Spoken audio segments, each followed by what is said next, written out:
નમસ્કાર, હું છું પ્રિયા અને તમે જોઈ રહ્યા છો જનતા કી જાણકારી ન્યૂઝ। નજર કરીએ આજના સમાચાર ઉપર। પોરબંદર રાજગોર બ્રાહ્મણ સુમતિ મહિલા મંડળ દ્વારા 2 દિવસ નવરાત્રી રાસ ઉત્સવનું આયોજન થયું।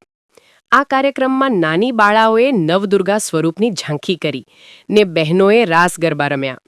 સાથે વિશ્વ હિન્દુ પરિષદની જવાબદારી સંભાળતા નીતાબેન જોશીએ શસ્ત્રપૂજનનું પણ આયોજન કર્યું।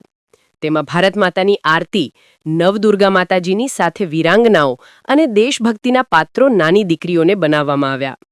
અહલ્યા હોલકર, ઝાંસીની રાણી લક્ષ્મીબાઈ, કલ્પના ચાવલા, કેપ્ટન લક્ષ્મી આવા પાત્ર બનાવીને આવનાર સમયમાં દીકરીઓને શાસ્ત્ર અને શસ્ત્ર બંનેની જાણકારી મળે, આગળ જતા દીકરીઓ સ્વરક્ષણ કરી શકે તે માટે આ દેશ કાર્યો માટે બધા પાત્રની ઓળખ પ્રેક્ટિકલ સ્વરૂપ બનાવીને નાની દીકરીઓને પોતાના જે પાત્ર બન્યા છે તેના વિશે સમજાવી ઓળખ આપી।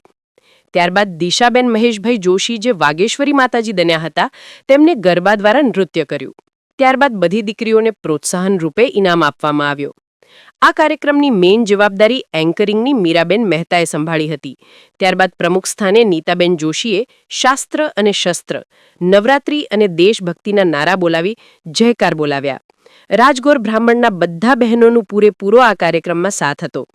કમિટીના બહેનો નિર્મલાબેન જોશી, રસીરાબેન મહેતા, ધીરજબેન જોશી, શોભનાબેન દવે, પ્રવીણાબેન જોશી, નીતાબેન મહેતા આ બધા બહેનોએ કાર્યક્રમને સફળ બનાવવા માટે જહેમત ઉઠાવી। પ્રમુખ સ્થાનેથી નીતાબેન જોશી અને મીરાબેન મહેતાએ બધા બહેનોનો આભાર વ્યક્ત કર્યો।